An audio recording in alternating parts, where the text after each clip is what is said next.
Hi everyone, welcome. It is Wednesday, it's 4:30 p.m. It means it's time for the ViaMonstra Academy office hours. This is where you can ask questions on anything related to deployment, MDT, ConfigMgr, Intune, PowerShell, you name it. I'm Johan, Andrew is Andrew, and as always, we absolutely love questions. And on that note, let the questions begin.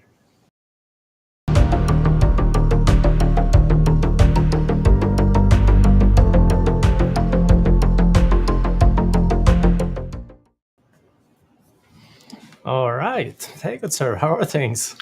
Oh, not too bad. How are you doing? I've been hanging in there. Been Good. uploading a lot of stuff lately. It's always been fun.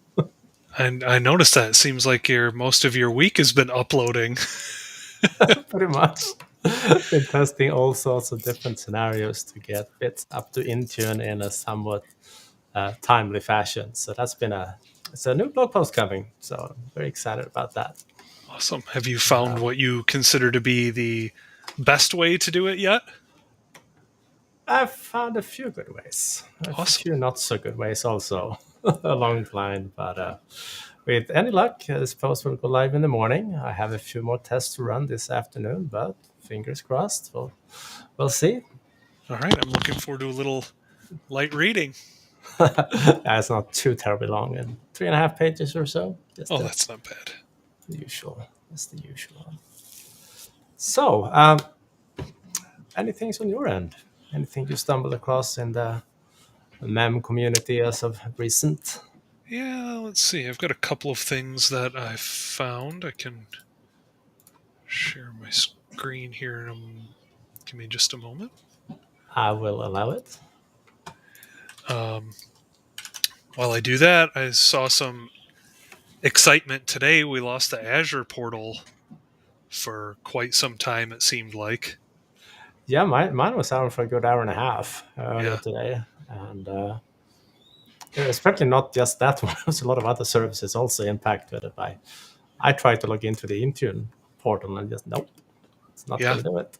Seemed like a few different portals. I know Front Door was having an issue, the Azure AD portal, and it was across a number of different tenants that I saw. Yeah, I saw it Um, both here and also over in Europe, so that was a interesting start of the day. wow. All All right, right. I see your screen. Let's go ahead and add that into the mix. Here we Sounds go. good. So, was just trying a little bit ago, just to before we hopped on, find a couple of little bits of news. Autopatch, I saw that they had um, couple of new enhancements that were added. Application only authentication using Azure AD apps, some new readiness checks, and reporting, which I know we are always a fan of. The more reports, the better, right? Um, so I was happy to see that. I've still not gotten into this too much, or not been able to test it too much on my end. But for those that are looking into Autopatch or are actually using it and starting to test it, these look like pretty solid enhancements to me. I Um, think you should enable it. Just all devices just go. right now, all right. Yeah, what can possibly go wrong? We'll just do it on the live stream just for kicks. Um, there was something else I saw. Oh, how did I lose that? I saw a tweet from Paul Winstanley. Um, here we go. Just a small enhancement, it looked like. If you are assigning PowerShell scripts in Intune, they've now added the ability to exclude certain groups. Um, so I'll always celebrate these small enhancements that we get across that service. Yeah, that one came out of nowhere. I did not know it until I saw this one. So It, cool. it's funny looking through the comments. It looks like a lot of the people that you would uh, that you would normally would think would see this first. They're also going, "Whoa!" So it That seems point being, it seems like a surprise to everybody, but a welcome one. Yeah, happy one. All right, Yeah. good stuff. I see we have some questions coming in. This one is from YouTube. Hi, Johan and Andrew. How are you? Great. Thank you for asking. I hope you are too. Have you ever deployed any Win32 apps using from Intune using the PowerShell app deployment toolkit with app deferral options? I have not, but I've seen folks in the community using the app deployment kit for together with Intune. So I know it's at least it's working, and they've been using that often together with Service UI.exe to get some sort of little progress bar, especially when you're deploying Win32 apps as part of your Autopilot enrollment status page, where you have very, very little visibility into what's being deployed. You can see the number of apps, but you really don't know what's going on. Andrew, is this something you have played around with by any chance? Not personally. I mean, I would have a very similar response. This comes up in our Intune course from time to time too. Maybe not this specific question, but um, uh, some of the attendees asking about the app deployment toolkit, and like you said, it from what I've seen, it works. Just haven't had the opportunity or necessity to try it out myself yet, unfortunately. I see some Intune or threads on Reddit on it. There is an older post, I think a few years old, from Timmy. Used to work for City Global for a bit there, and now he's doing his own business. But this is also an article. We can definitely add that to the link collection from today. So he's gonna borrow that link for a bit, or name and link. Probably be helpful to have both. So maybe that would be a good start. Cool. I love the example application also, WinRAR. That's a classic. Oh yeah, are you talking? Is it this post right here? Yes, that's the one. Yeah. Awesome. I actually thought I was sharing my screen. I realized it was yours. It's like the same post. Yeah, this is perfect. All right. Good Lord. It's Wednesday. I actually, somebody said to me earlier today that they are living a perpetual Monday this week. I thought that was pretty clever. That was my favorite. That there is a Twitter account I follow that posts a Tintin and Haddock picture every Wednesday. It's absolutely hilarious. But anyhow. Perfect. So there was a follow-up comment to the question there on YouTube as well. Controlling deferral options is the piece that was interested of. I have not tried that. If anyone happened to listen and have done it, by all means, feel free to post something in the chat or reach out to us, and we'll be happy to share that information with Diaz in this case.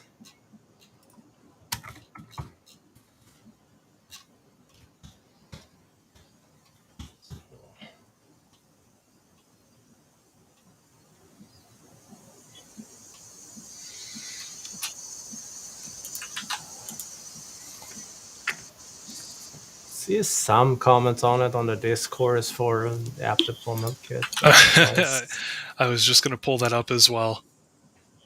And we may have come across this already, but it looks like fairly recent posts on this. Yeah, if you drop in that link, at least we can share it and see if it helps anything. This is so cool about the MAM community in general, both Intune and ConfigMgr, is there are so many people who are actually using it. So you are often not the first one to ask about something. It's often somebody else who has done it before.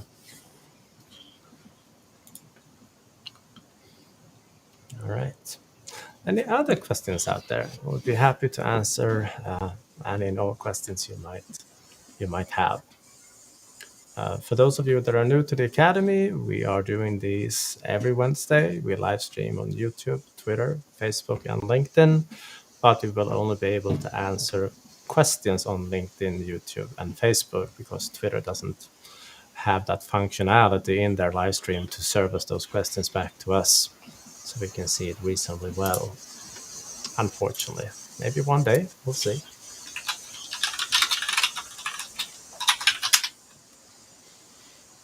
All right.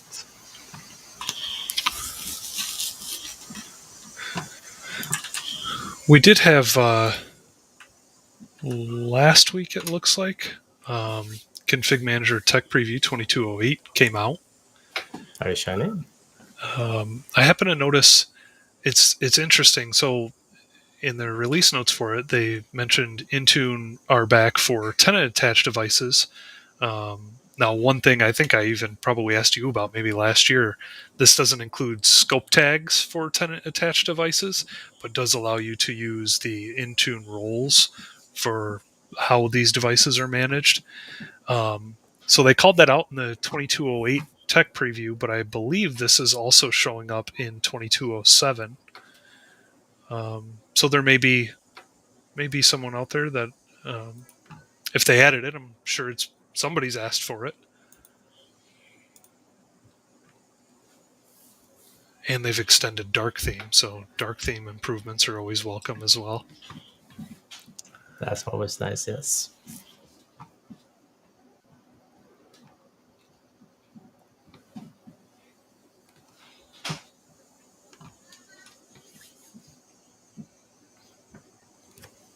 Yeah, excellent indeed. Any questions out there? As usual, we'll be happy to answer them. Otherwise, we'll have to resort to Star Wars talk. Again.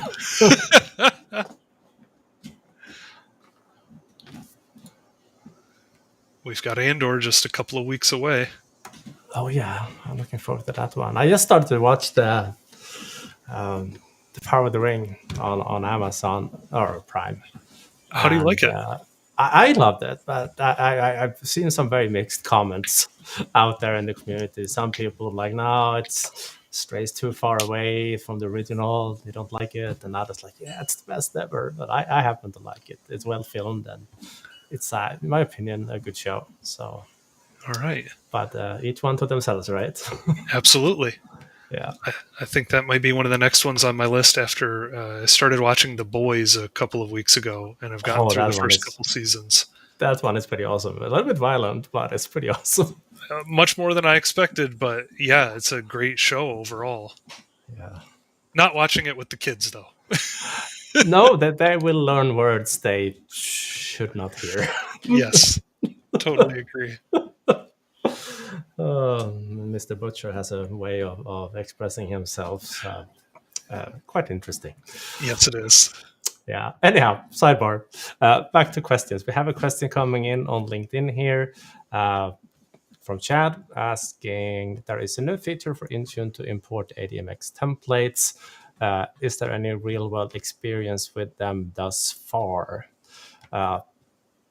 The only real-world experience I've seen was a few people that tried it pretty much the day it came and couldn't get it to work. That's about the only real-world experience I've heard about it. So I don't know. If anyone had tried and have comments on it, by all means, feel free to chime in here. But I believe it came with the 2208 release. It's fairly new. The feature, and in general though, my recommendation would be to, just because you have 708 group policies currently in your environment, maybe not all of them should be transferred up to Intune just because you're switching over Intune to handle that workload or to deal with device configurations from Intune. See this as a golden opportunity to basically do an overhaul, a cleanup of your policies. Because what I found is that a lot of companies that have been using group policies, I mean, they've been using that since back Windows 2000, so 20 some years ago. And they just been added on more and more as time went by. And a lot of these policies, they are not just configuration policies, there are also restriction policies from a time where a lot of users were local admins.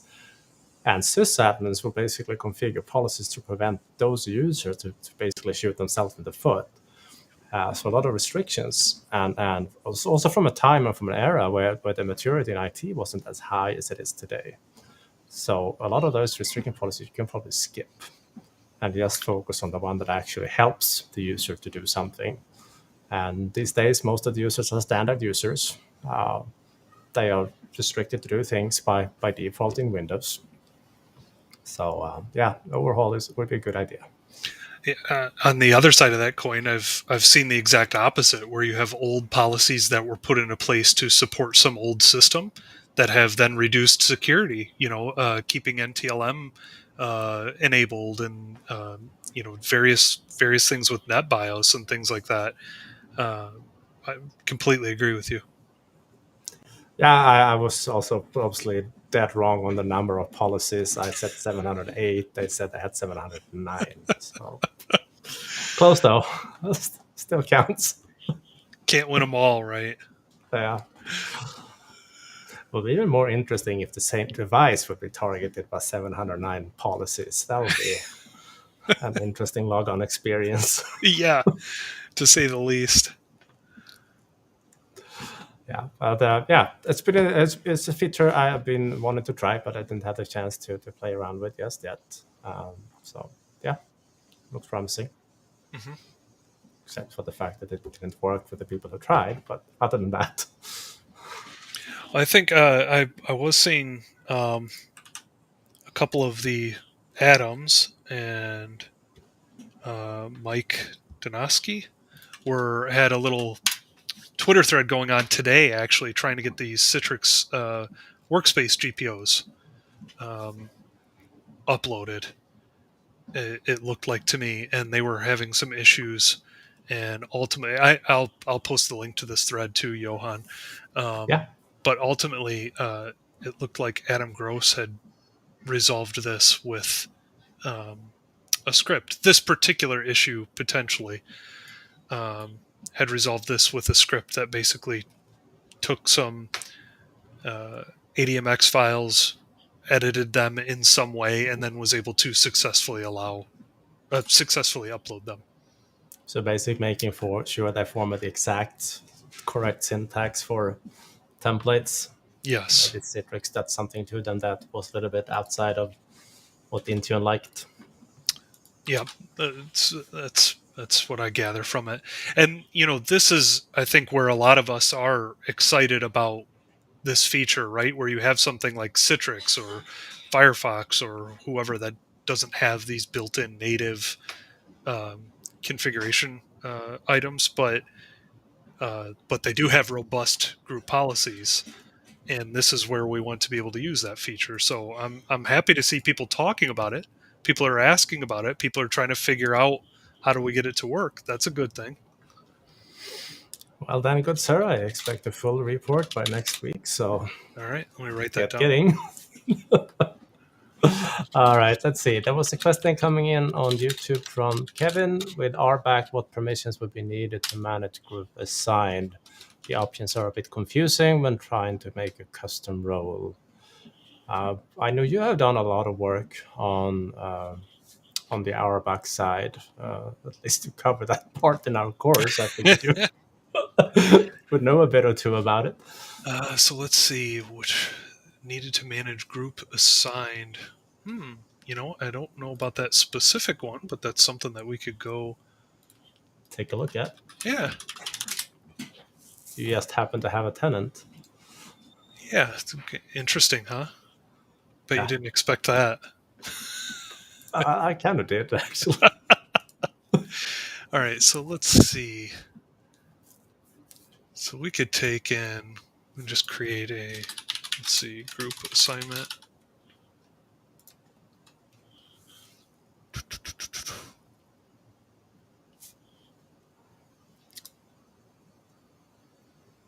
So maybe there, depending on what you want to assign. within the custom roles, if you wanted to add a custom role or adjust one of the other ones, it looks like you may be able to look at, I'm just looking at device configurations as an example. You can set the just being able to assign these particular items. Yep. The same with Yeah, there was a policies. follow-up comment coming in. Need the user to be able to add and remove users. So are we talking about just Azure AD group? I'm not sure. The question was around Intune, but it might very well be Azure AD, or it's adding to remove users from groups. It could be that also. Yeah, on the Azure AD side, I think if you just make them an owner of the group, should be sufficient. I hope I'm right about that. So if you just do a new security group, we can assign Darth Vader, Din Djarin, Luke Skywalker. a couple of different Star Wars characters. Darth Vader might be the owner. He might be the one that needs to manage membership. Oh, there we go. I was starting to wonder if the portal was still having issues. So if we wanted to, say we'll just start with Ahsoka as a member, and we'll do Darth Vader. Actually, let me check my notes to see which one I have a password for right now, and we can actually test this if you want me to, Johan. Yeah, we'd love to. All right. There's nothing like a live demo. That's right. What could go wrong, right? Yep. So I'm just going to pull up my notes here.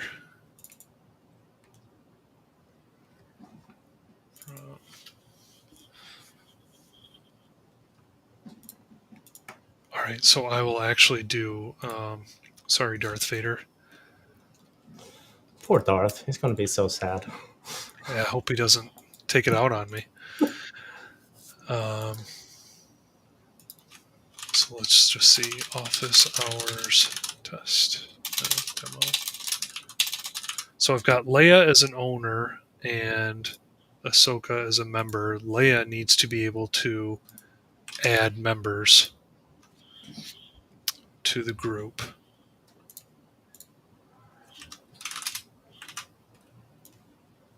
And so I can go to the AD portal.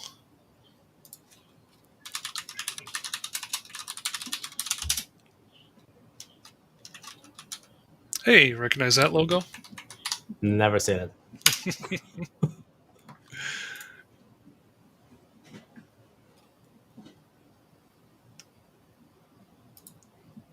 Let's see if this works.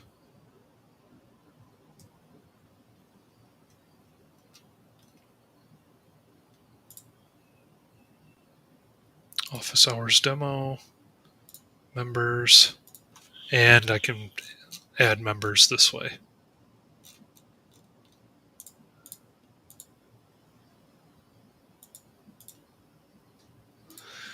Yeah, group update is not the quickest. It is not. And here I go doing the very thing that I tell everybody else not to do. I don't think hitting refresh 50,000 times in 10 seconds is going to make it go any faster. It's like updating a machine policy and then ConfigMgr. If you do it 3 times, it works better. But no, it doesn't. It just does it 3 different times at its own pace. But I would say based on the notification here, it looks like, there we go. Yeah. It looks like I can do it that way.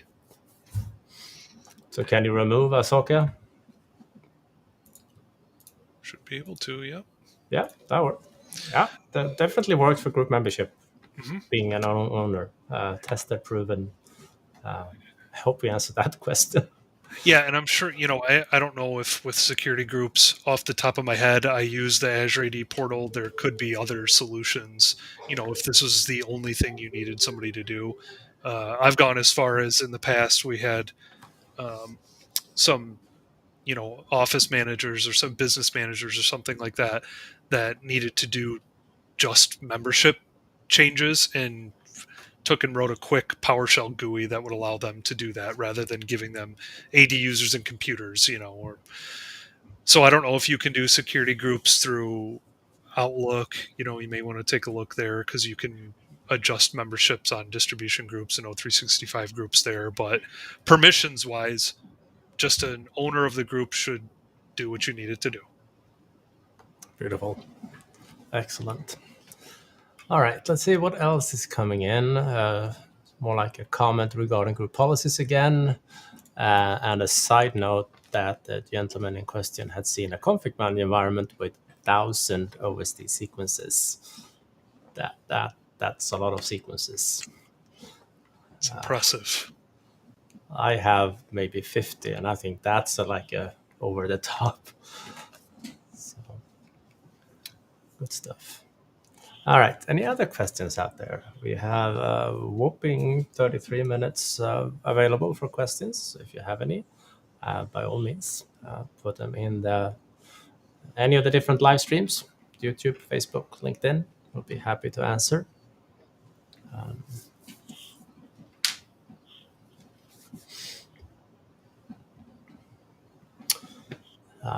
In the meantime, I can share a cool fact on the connected cache server that I learned today. Yeah. I couldn't for the life of me. I can actually show that. So let me close that one and bring in this one. This is not the one. This is an Azure VM. But if I open up my cache server here that I've been using for Intune content to get them down quickly, it's only going to serve Intune content that has been requested 3 times. And, Really? yeah, that was like, that explains so much. I couldn't for the life of me understand why some content would be cached all the time and my larger packages wouldn't, because I hadn't requested them 3 times yet. Interesting. Yep. So sure enough, after doing that, I could see my shiny, not that one, but my shiny Adobe packet showing up in the cache, nicely 20 some gigs in size. And then when my client's requesting it, every single byte came from the cache. That was pretty cool. Allowed up deployment quite a bit. So for those who have seen it, if you're doing a lot of app deployments in your environment, or you're doing a lot of Autopilot enrollments, which in turn will cause a lot of app deployments happening in the enrollment status phase or shortly after when the machine eventually becomes enrolled and all that good stuff, you can actually speed up that content quite a bit by implementing cache servers. Right now, you have to spin up the VM with ConfigMgr, use that as a cache server. You don't have to use this as a ConfigMgr server, but with cache server only. There will be standalone versions coming later, but for now, you can use this one. It works well. And then you just set a policy to allow your devices to use it. And then you start to do your testing. And what you will find is that if you do this right, pretty much every download will come from the cache rather than from one of the many CDN servers that Microsoft has for content. So I actually tweeted some metrics from our own little dashboard that we use earlier today, just shortly before we started here. See if I can bring up that screenshot here. Get away. Not right now, thank you. I just want to show the tweet. Can you please not force me to log in? See if I can go directly to the Twitter or the tweet from a screen where I actually have that. If not, I know the gentleman that have the image. Twitter didn't used to be like this. Oh, here we go. If you look in the right-hand corner, it's a little bit hard to read, but this is from my lab where I have 20-some computers being deployed with hundreds of apps at the moment. And this is how much they have been downloading from internet, short of 200 megs. And this is how much that's coming from the cache server that is basically standing next to them. And that's 85 gigs. And that's quicker than using my countryside internet connection, I can assure you. So anyhow, total sidebar, but that was a fun test to get that one going. And I simply had no idea that it required 3 tries. So that was the first. Pretty cool. So as a follow-up comment there on LinkedIn, so MCC only keeps content that's been requested 3 times. No, only Intune content has been requested 3 times. Apparently there is some sort of algorithm behind the scenes that do that, but usually that is not a problem, because if you have enough clients that satisfies or justifies spinning up a cache server, you probably have more than 3 machines downloading.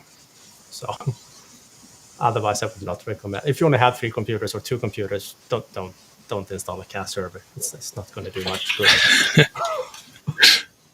I mean, it's cool, but a ratio of 1 server per 2 computer is, I think, a little bit over the top. Yeah. So let's see. There's a question from Robert on LinkedIn. With Intune, we are migrating off MAS 360. Are there any special steps to enroll iPhone into Intune and remove it in one step? I haven't the foggiest of ideas on that one. I do not touch mobile device management. There are other people that are absolutely brilliant of that. I'm not one of them. I would recommend checking with. I think they got the com address finally. Yeah, they did. Used to have the Norwegian one first, but check in with Jan, Sandy, or Maurice, because those are the folks that are doing the mobile device management trainings on our platform. They will be back for this in Q1. We have nothing more scheduled this year, but they are quite friendly to help out in the community. So if you ping them a question, they're usually pretty good at responding. So yeah. Good stuff there. I probably should accept their cookie policy also. There's another question coming in on YouTube. Any experience trying to get Server 2008 and 2008 R2 to communicate with ConfigMgr and client installs over TLS 1.2? I have. It's been a while since I've been working on 2008 servers. They went out of support a good while ago. I do not know what their support is for TLS 1.2 at all. I know what you have to do on the config manager side of things, but I have not tried to deploy anything that old. We're basically talking about like Windows Vista, but servers. Yeah. So I'm sorry, I do not know about that one. You may have to resort back to accept lower security requirements, but at the same time, config manager is now enforcing higher, so you may be a bit out of luck there. Another idea would be, of course, to get rid of those servers and install something newer, or migrate them to something newer.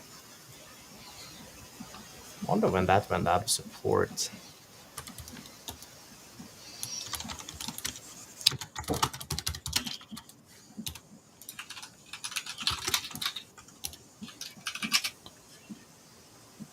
was actually not so bad as I thought it would be, but it's still 2 years ago, for 2008. Not recommended to keep if you have the chance. Good time to mention that we've only got a year left on 2012 and 2012 R2 as well. Oh yeah, that's there are a lot of 2012 servers out there still. Yes. Yeah. Well, sorry about that. No great answer to that one.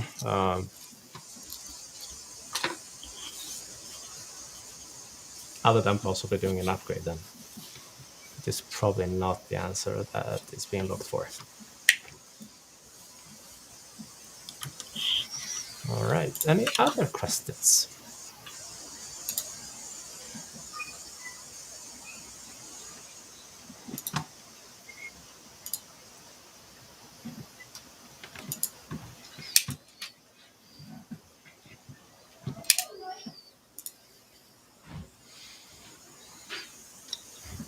Yeah. Don't see anything coming in at the moment, but as usual, we'll give folks a few minutes to come up with questions.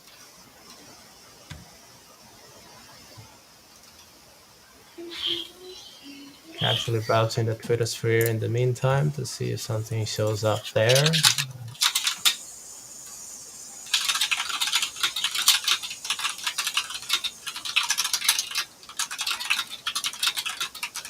Nothing out of the ordinary, I think.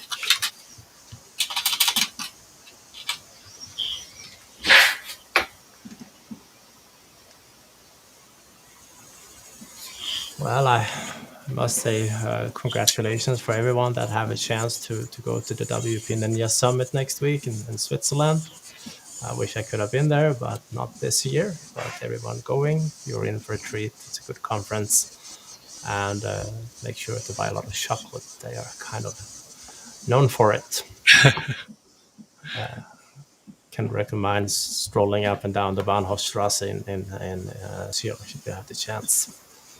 A lot of good chocolate stores there. A little bit off topic, but still.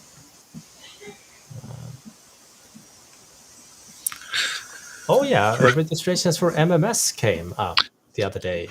How could we forget that? How rude! Oh my gosh. I came to think of it when I started to talk about the conferences, but good lord, this is for ConfigMgr and Intune content. This is by far the best conference there is, and registration is open. Early bird, save a few bucks. Yeah. And I hope to see you in Minneapolis in May next year, because we are going. Oh yes. I'm not gonna miss that one. Absolutely not. Yeah. It's cool to see the new logo too this year. Yeah. Little refresh. Yeah. Very shiny. Mm-hmm. Very shiny. So, the official website, of course, is mmsmoa.com. So yeah, good stuff. Good stuff. I noticed too, there's actually some additional information for those that aren't going to be able to make it in May, but look forward to the fall version. The Miami Beach edition is coming back, and they have the hotel information there and everything too for those that want to start planning way ahead of time. Miami in October doesn't sound entirely bad, does it? No, it does not. And I'll tell you, it's not too far away to make a detour to go see that Millennium Falcon in Orlando. True that. Yeah, it's only a few hours drive in between. Yeah, that works. So if our wives happen to watch this office hours later on, we're planting the seed right now. Perfect. Yeah. All right. I don't see any other questions coming in. So, as usual, thank you so much for joining us. Thank you for the great questions coming in. We will be back next Wednesday, as for usual, 4:30. And maybe we will have a special guest next Wednesday. We'll see about that. So until then, thank you so much and have a great rest of your week. Thank you. Thanks, everybody.